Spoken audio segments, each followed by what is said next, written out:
चलिए आइए फिर से आप सभी का अपना यूट्यूब चैनल जीएस एकेडमी 24 में स्वागत है। मेरे प्यारे साथियों, मेरे प्यारे छात्र और छात्राओं, ठीक है ना? मज़ा है ना? कोई दिक्कत तो नहीं ना है? चलिए आज की इस टॉपिक में, आज की इस क्लास में हम क्या पढ़ने वाले हैं? राष्ट्रपति। राष्ट्रपति बनने के लिए न्यूनतम आयु क्या होती है? राष्ट्रपति के बारे में पूर्ण विस्तार तरीका से हम लोग पढ़ेंगे और मुझे विश्वास है कि आज का इस वीडियो को पूरा देख लिए तो आपकी अब राष्ट्रपति के बारे में पढ़ने की ज़रूरत नहीं पड़ेगी। और ये भी देखेंगे कि अगर किसी को सरकारी जॉब नहीं हुई तो क्या वो राष्ट्रपति बन सकता है कि नहीं। तो चलिए क्लास शुरू करने से पहले मेरे देश के वासियों, प्रेम से बोलिए सच्चे दरबार की जय। तो चलिए क्लास को हम लोग अब करते हैं यहाँ से शुरू। ठीक है ना? मज़ा है ना? कोई दिक्कत तो नहीं ना है? चलिए दिक्कत भी है तो सब ठीक हो जाएगा। यहाँ देखेंगे पहले लाइन में कि भारतीय संघ कार्यपालिका शक्ति राष्ट्रपति में जो है निहित होता है। इस लाइन को आप लोग ध्यान रखिएगा कि भारतीय संघ कार्यपालिका की जो शक्ति होती है ना मेरे साथियों, तो राष्ट्रपति में ही होती है, राष्ट्रपति में ही निहित होता है। ठीक है, इसका वर्णन जो है कहाँ मिलता है? अनुच्छेद 53 में मिलता है। इसको भी याद रखना होगा। ठीक है, देश के कार्यपालिका का प्रधान कौन होता है? राष्ट्रपति होता है। इसको भी ध्यान रखिएगा आप लोग कि देश का कार्यपालिका का प्रधान कौन होता है? तो राष्ट्रपति होता है। एक बात और यहाँ से ध्यान रखेंगे कि भारत का पहला, देश का पहला नागरिक जो होता है राष्ट्रपति ही होता है। ठीक है ना? इस बात को हम लोग याद रखेंगे। चलिए आइए हम अगले लाइन में देखेंगे। देश के कार्यपालिका का नाम मात्र का प्रधान कौन होता है? राष्ट्रपति। इसको ध्यान रखिएगा कि देश की कार्यपालिका का नाम मात्र का प्रधान कौन होता है? राष्ट्रपति होता है। यानी काम किसी और का और नाम किसी और का वही चीज़ है, और नाम किसी और का तो काम किसी और का। ठीक है ना? प्रेम से बोलिए सच्चे दरबार की जय। चलिए बढ़ते हम लोग अगले पृष्ठ पे। और क्लास अगर अच्छा लगे तो लाइक और शेयर कर दीजिए और चैनल को भी सब्सक्राइब कर दीजिए। ठीक है ना? अब हम लोग देश का जो है संवैधानिक जो प्रधान होता है राष्ट्रपति होता है। जिस मैं लाइन को ये गोल गोल कर रहा हूँ राउंडिंग, उसको आप लोग ध्यान रखिएगा कि देश का जो संवैधानिक प्रधान होता है कौन? राष्ट्रपति होता है। ठीक है ना?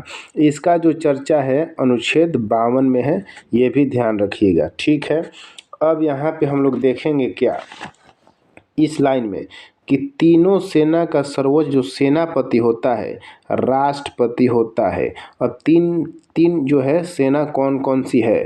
तो थल सेना है, ये आप सभी जानते हैं, और वायु सेना है, ये भी आप लोग जानते हैं, और एक नौसेना होता है। ठीक है, तो ये तीनों सेनाओं का सेनापति कौन होता है?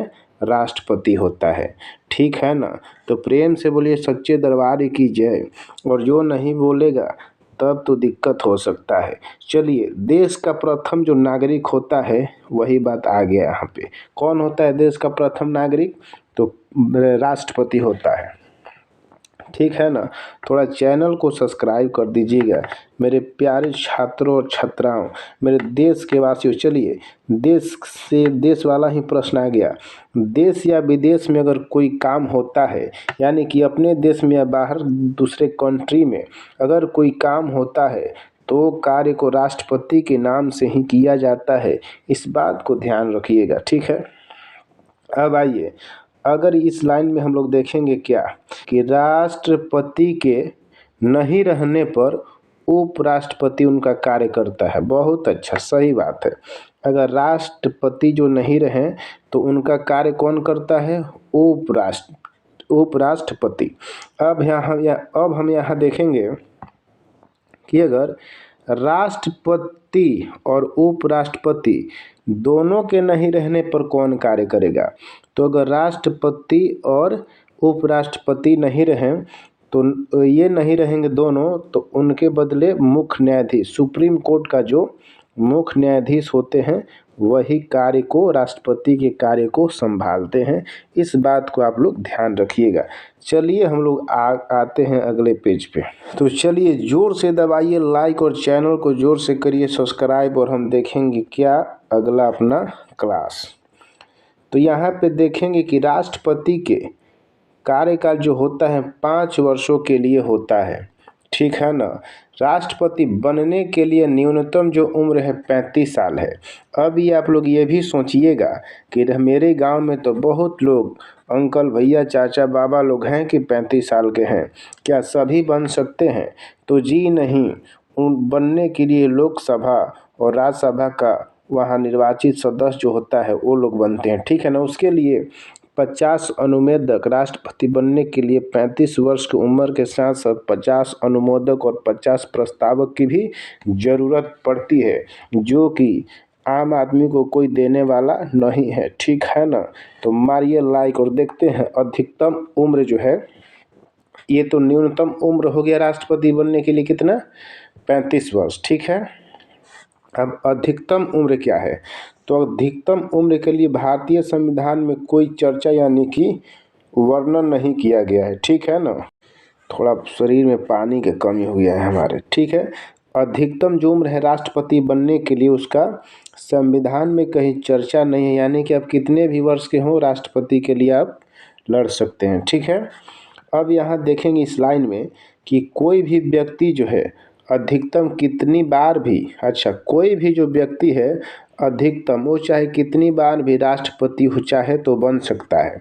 निर्वाचन के बाद कोई भी व्यक्ति 1 बार 2 बार 3 बार, और देखे हैं आप लोग पढ़े होंगे कि डॉक्टर राजेंद्र प्रसाद भारत के 2 बार राष्ट्रपति बने हैं। तो एक प्रश्न यहाँ से आता है कि कौन राष्ट्रपति जो अधिकतम समय तक राष्ट्रपति पद पे बने रहें, तो ये डॉक्टर राजेंद्र प्रसाद, आप ध्यान रखिएगा, ठीक है ना। अब हम लोग देखेंगे राष्ट्रपति बनने के लिए योग्यताएं क्या है। योग्यता कहने का अर्थ है कि आप अगर बिहार एसएससी या एसएससी जीडी का किसी भी चीज़ का फॉर्म भरते हैं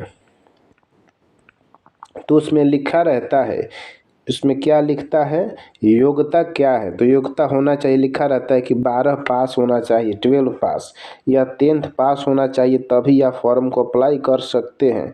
तो वही चीज़ हो गया, राष्ट्रपति बनने के लिए भी योग्यता होनी चाहिए। तो योग्यता में आप लोग ध्यान रखिएगा यहाँ पे, ठीक है ना।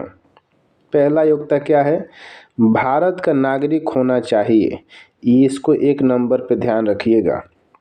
न्यूनतम उम्र 35 वर्ष और लोकसभा का निर्वाचन सदस्य होना चाहिए, ये दूसरा योग्यता है, ठीक है। तीसरा देखिएगा यहाँ पे क्या है कि चुनाव के समय लाभ के पद पर नहीं हो, यानी कि अगर आप सरकारी जॉब में हैं, सरकारी नौकरी में हैं, कोई सरकारी आपके पास लाभ है तो आप उस चुनाव में नहीं लड़ सकते हैं, ठीक है ना। तो बोलिए सच्चे दरबार की जय। चलिए आइए हम देखते हैं क्या कि राष्ट्रपति योग्यता का जो वर्णन है 58 में है। चलिए मैं 52 से लेकर और 61 तक आप सबका एक ट्रिक में दे दूंगा इसी चैनल से शॉर्ट वीडियो में, पकाने कोक्का दुयो दसम। चलिए अब राष्ट्रपति निर्वाचक मंडल के बारे में देखेंगे। इसकी जो चर्चा है अनुच्छेद 54 में है, ठीक है। राष्ट्रपति जो है निर्वाचित होने के लिए, बनने के लिए, इसके लिए चुनाव में लोकसभा और राज्यसभा या विधानसभा के निर्वाचित सदस्य ही इसमें भाग लेते हैं, ठीक है ना, ये ध्यान रखिएगा। अब आइए इसमें हम देखेंगे कि जिस केंद्र शासित प्रदेश में विधानसभा है उस निर्वाचन में भाग लेगा, ठीक है। जो जैसे कि जिस केंद्र शासित प्रदेश में विधानसभा है उस निर्वाचन क्षेत्र, वहाँ के भी लोग इस राष्ट्रपति के चुनाव में जो है भाग लेंगे। जैसे कि दिल्ली जो है, पांडुचेरी है, जम्मू कश्मीर में यहाँ पे क्या है, विधानसभा है, तो यहाँ के भी लोग भाग ले सकते हैं, ठीक है ना। अब आइए यहाँ पे देखेंगे कि एक ही व्यक्ति कितनी बार भी चाहे तो राष्ट्रपति क्या है, बन सकता है। जितनी बार चाहे वो राष्ट्रपति पद के लिए चुना जा सकता है। इस लाइन को ध्यान रखिएगा। पूछता है प्रश्न, आप लोग सेट मारिएगा, प्रीवियस ईयर लगाइएगा तो उसमें पता चल जाएगा। चलिए आइए हम लोग आगे अगले पेज पे। राष्ट्रपति पद के उम्मीदवार के लिए देखिए कौन कौन राष्ट्रपति बन सकता है। तो राष्ट्रपति पद के उम्मीदवार के लिए जो है 50 सदस्य प्रस्तावक और 50 सदस्य अनुमोदक होना चाहिए, तभी आप राष्ट्रपति बनने के लिए निर्वाचित हो सकते हैं। ठीक है ना। अब आइए हम लोग देखेंगे क्या, इसको याद रखिएगा। जो हम हेडलाइन ऐसे गोल गोल कर दे रहे हैं ना, उस पर थोड़ा सा ध्यान रखिएगा। तो राष्ट्रपति का जो निर्वाचन होता है ना, तो समानुपातिक प्रणाली और एकल संक्रमणीय जो है पद्धति के द्वारा होता है।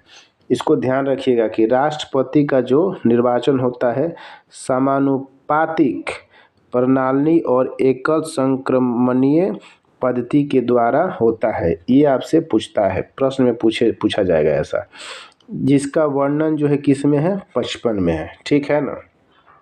चलिए ये ध्यान रखिएगा कि अगर राष्ट्रपति को अपने पद से हटाना होता है तो उनको महाभियोग लगाकर हटाना पड़ता है। ठीक ना, सिर्फ राष्ट्रपति को ही महाभियोग लगाकर हटाना होता है, इसको ध्यान रखिएगा। अब ये जो है पूरा जो लिखा हुआ है आप लोग पढ़ लीजिएगा स्क्रीनशॉट लेकर, थोड़ा थोड़ा मैं बता देता हूँ। ठीक है ना।